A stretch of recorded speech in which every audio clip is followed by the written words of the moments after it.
Bon, comme je te l'ai dit, il va y avoir cette expo le plus urgent maintenant dans le travail. C'est l'expo à Marseille sur les lobbies.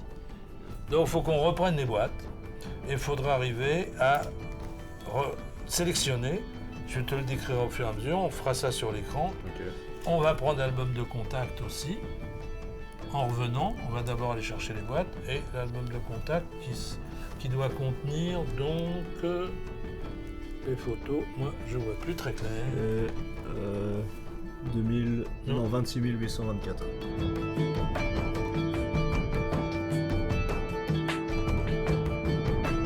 Donc on doit prendre les tirages qui vont de 26 824 à 26 995, 995. Pour ta mémoire, je te rappelle, c'est un reportage que j'ai fait en 1998, au mois de mars, pour le 50e anniversaire de Magnum. Nous avions été faire un reportage dans un endroit pendant un mois, dans un pays de ce monde, où on restait avec les mêmes personnes. Donc, voilà. Tu le connais un peu, évidemment, tu l'as vu sur écran. Voilà. Et on va donc, dans l'autre pièce, chercher les trucs.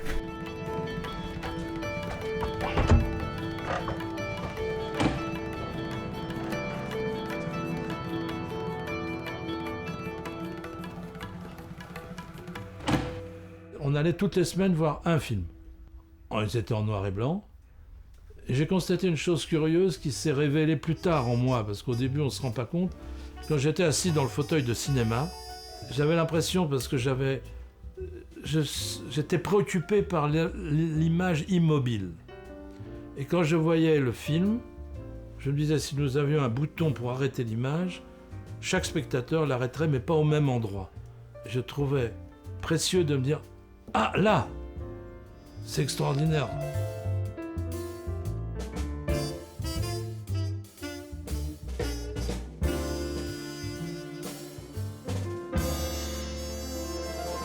Je suis Guy Le Quérec.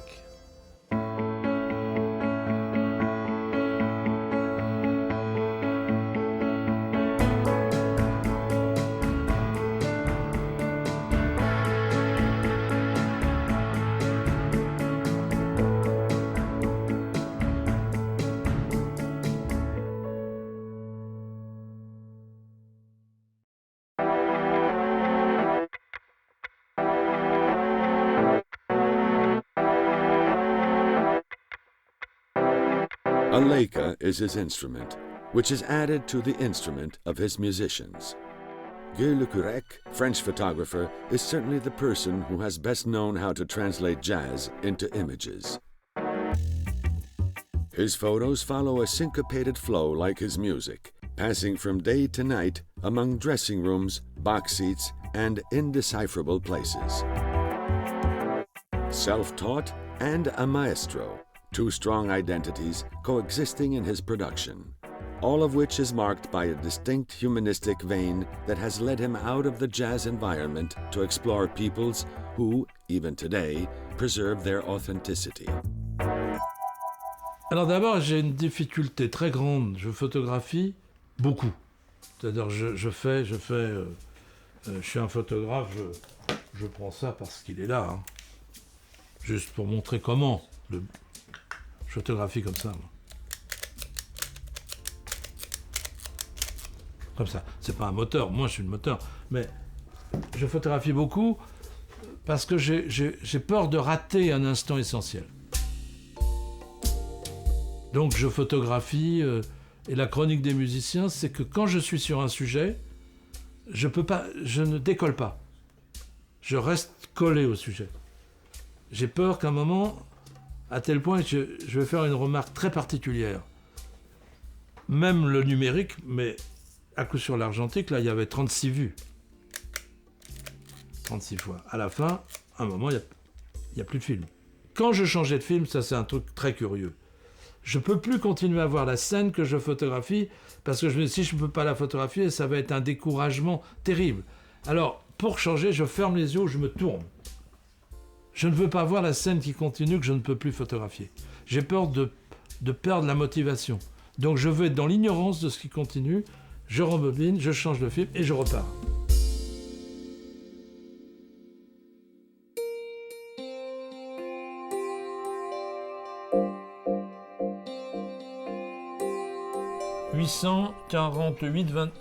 J'ai du mal, moi, tu sais.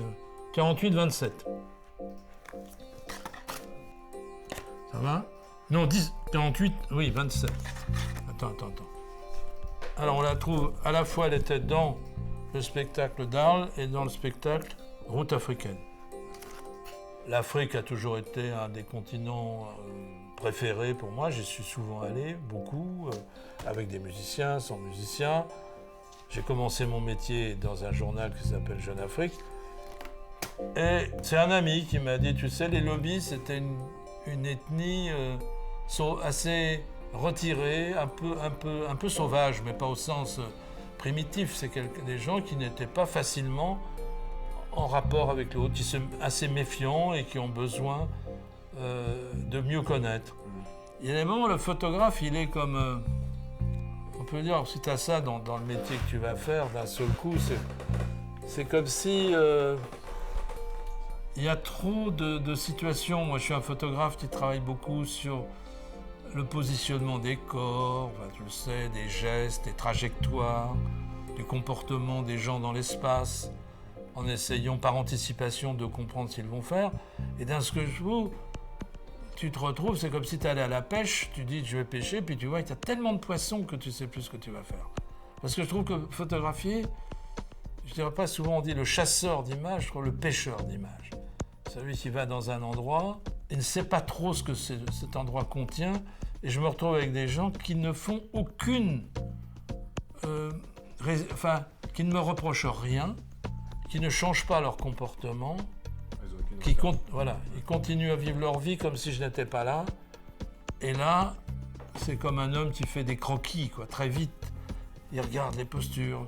Les gens, je ne leur demande pas de changer de position, je leur demande rien.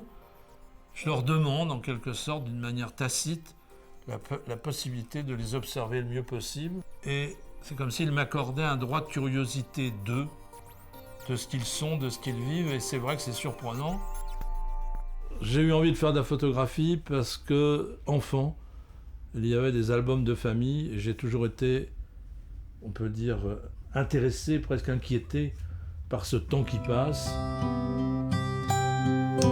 Et j'avais demandé l'autorisation à mes parents de déplacer les photos parce que j'ai un goût presque obsessionnel de la chronologie. C'est-à-dire, je ne voulais pas voir l'arrière-grand-mère après la grand-mère. J'ai remis les choses en place. Et là, j'ai eu envie ça m'a donné l'envie d'une chronique. Une chronique de la vie qui se passe autour de moi.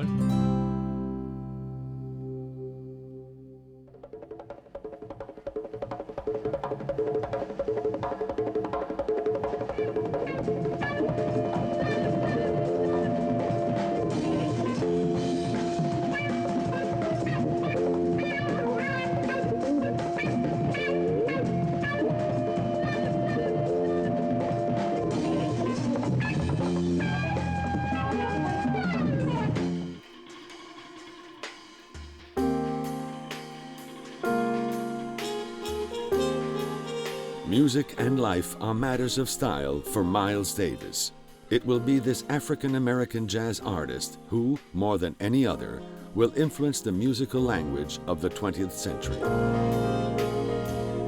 Eclectic, controversial, an instigator, but above all, charismatic.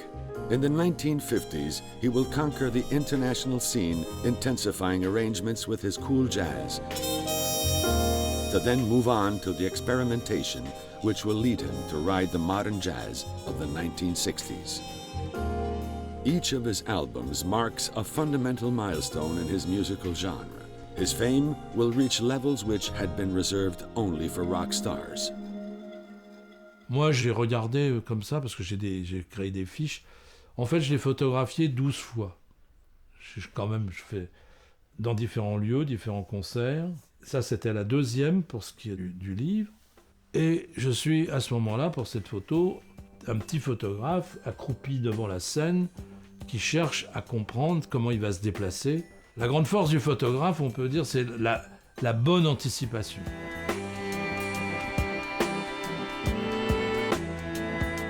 C'est-à-dire comprendre comment il va fonctionner. Et moi, je me suis dit, s'il vient se placer... Alors, il y a ce truc terrible. J'ai tout à l'heure, je ferme les yeux quand je n'ai plus de film, je ne peux pas savoir. Mais il y a une chose incroyable, c'est comme un metteur en scène, lui, il peut dire à un acteur, tu passes par là, après tu fais ça. Mais là, moi, je suis totalement impuissant. Je suis dépendant, donc je regarde, et on peut... Alors, est-ce que c'est une force dissimulée qu'on a de pouvoir espérer que les gens vont accomplir des choses? Comme s'il y avait une force obscure en nous, en disant « Ah, si Miles Davis pouvait se déplacer juste un peu plus... » Alors, je suis comme ça. Un peu plus à droite. Un peu plus... Et je demande ça, par exemple. Dans l'idée pédagogique, il y a cette idée, soyez assez fort dans la conviction pour que vous ayez envie que les gens fassent ce que vous avez envie qu'ils fassent, parce que ça va permettre de faire la photo que vous souhaitez avoir.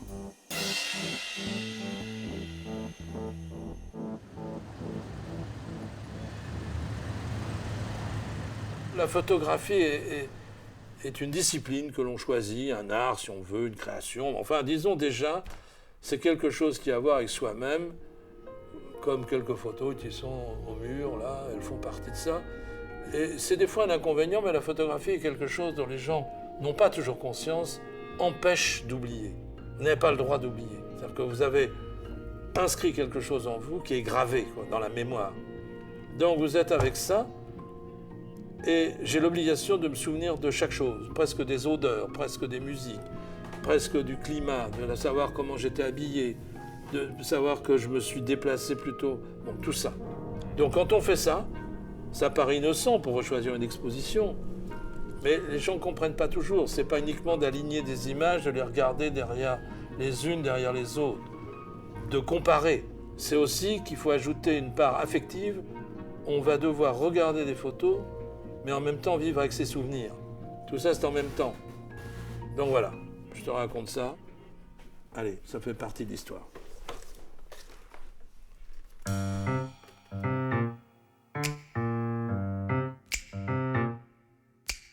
Gueux's life is concentrated in his contact sheets, preserved with the same care he uses in the preparation of his works. Each photo reportage reflects his vision of life. The same respect which emerges from his portraits of musicians can be found in the subjects of his journeys. Lean, impeccable images in a balance between instinct, improvisation, and technique. Alors, oui, j'ai une histoire très simple, en fait, là-dessus. Je peux faire ça, 3. Ici, j'ai ces fameux 13 ans, j'ai toujours 13 ans dans l'histoire. Une jeune fille qui, justement, ressemble à Gina Lollobrigida.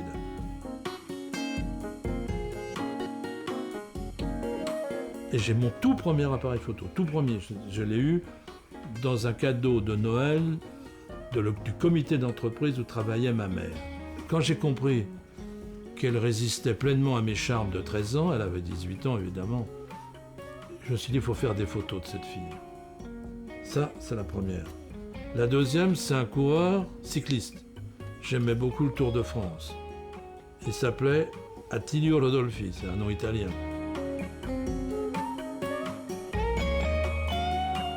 Et j'allais souvent en Bretagne en vacances, donc celui-ci c'est fait. Deuxième, Attilio Rodolfi, il va passer dans un peloton et qui roule à 50 à l'heure. Je crois que je vais pouvoir faire une photo. Quand on est enfant, on ne doute de rien.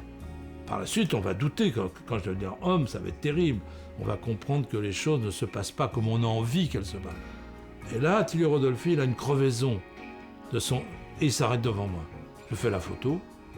Et peut-être que c'est grâce à lui que j'ai eu cette chance. Un moment, comme je disais hier, dans la compétition avec le hasard, il faut l'emporter au concours de circonstances. Ça a été favorable. Et la troisième photo, c'était les crues de la Seine à Paris, qui risquaient de recouvrir Paris. Avec 3, je fais tout. Et Miles Davis, il est là, dans le fond. Et Miles Davis, c'est 1969. C'est-à-dire que j'ai commencé professionnellement fin 1967. La première photo que je fais de Miles Davis, qu'on a vue dans l'escalier, c'est 1964, je suis totalement amateur. Donc, c'est très récent, je n'ai pas beaucoup de temps de professionnalisme. Et puis je vais me former, me fabriquer.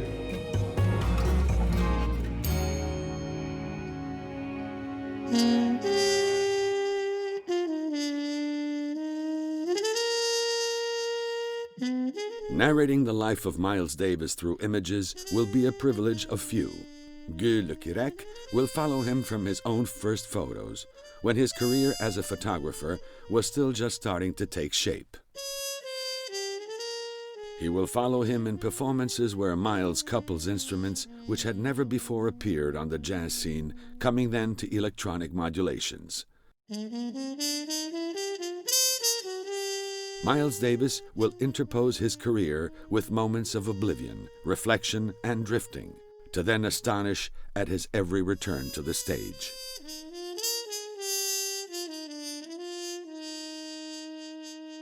C'était un type qui exerçait une fascination considérable. Il y avait toujours au moins 25 jeunes filles qui attendaient devant l'hôtel. Il était il sélectionnait les gens, il était assez redoutable en même temps. Et quand il s'enfermait, c'était quelqu'un d'invisible.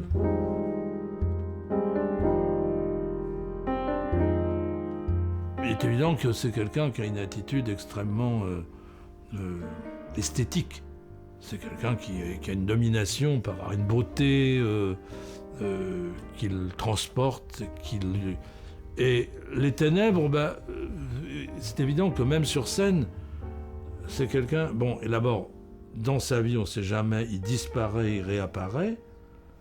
Et il y a eu toute une époque où il tournait le dos au public, il jouait de dos. Les gens ne les voyaient pas. Donc c'était... Alors, ça tombe bien, parce que, en tout cas, là, je le photographie sortant des ténèbres, quoi. Ou entrant dans les ténèbres. Ça. Donc là, c'est un prince, oui. Bah oui, c'est un personnage quand même aristocratique, royal, enfin. C'était le prince des ténèbres. Il est évident que cette photographie est directement en correspondance avec cette définition qu'on lui donne, puisque je le ressens comme tel quand je fais des photos. Je dis bien que c'est 1969. Je n'ai que 2 ans de professionnalisme. Je commence à avoir des autorisations de photographier. Et c'est une chose qui va figurer, j'espère souvent, oui, dans ma photo. J'arrive à me placer au bon endroit. Donc il devient, par un éclairage que je n'ai jamais connu. Dans tous les concerts que je n'ai jamais retrouvé une lumière faite comme ça, qui n'a pas été faite pour la photo, c'est parce qu'il s'est placé en retrait.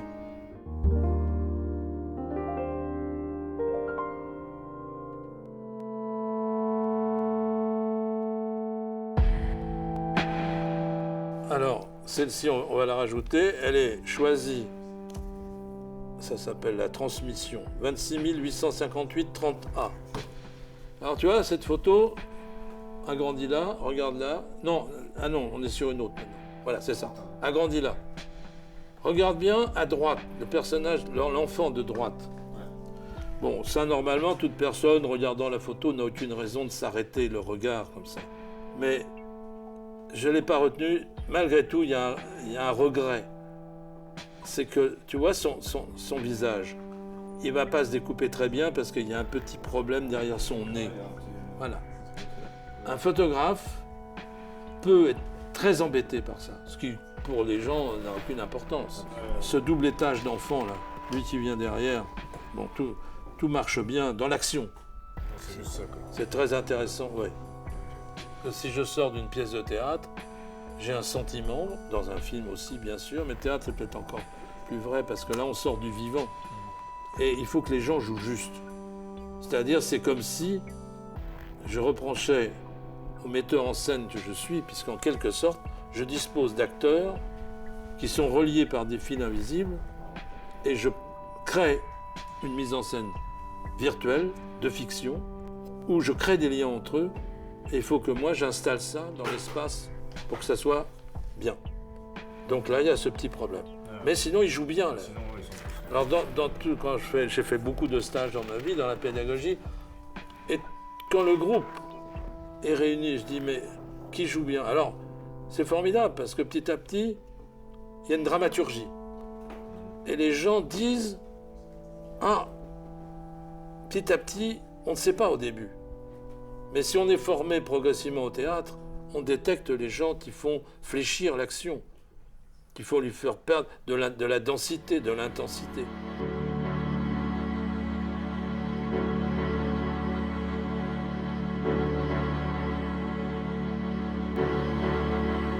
Une photo devient importante, c'est pas le photographe qui propulse la photographie. C'est qu'apparemment, elle a rencontré dans ceux qui la regardaient quelque chose, bon par exemple, que c'est le cas de quelques-unes autres de mes photos, peut-être que la photographie dépasse l'auteur. Donc voilà la planche contact du jour, que je ne savais pas si important pour moi, je ne savais pas que le lundi 3 novembre 1969, j'allais faire une photo, une icône, qui allait me suivre, me précéder, faire partie de mon histoire indéniablement. Donc je faisais assez peu de photos à ce moment-là.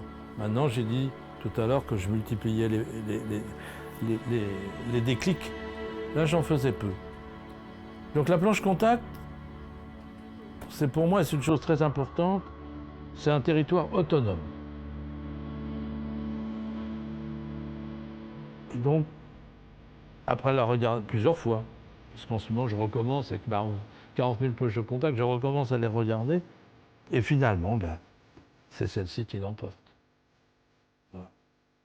Et cette attention qu'on a sur les planches contact, et beaucoup, enfin surtout des photographes plus amateurs, on va dire, ne consacrent pas assez de temps. Il faut être exigeant et que l'œil, parce que là, par exemple, de cette photo, il y en a 3, pour ainsi dire, pareils. Et à un moment, il va y avoir l'ombre qui va se creuser un tout petit peu. Peut-être que le bras, là, qui se détache dans l'ombre du corps, cette petite, vous voyez là-bas, c'est peut-être ça qui va être déterminant. L'autre, le corps, le bras s'est rapproché, l'ombre va donner une seule ombre, et ça, c'est ce qui va faire toute la force. C'est comme ça. Alors, bon, ça touche des gens qui sont un peu fous, qui cherchent quelque chose de ce détail. Cartier-Bresson disait, c'est le millimètre qui fait la différence. Il a parlé beaucoup, bon, puisque c'est quand même quelqu'un qu'on peut prendre en référence. Il disait que c'était l'instant décisif. Bon, ce dont on parle, c'est un peu ça.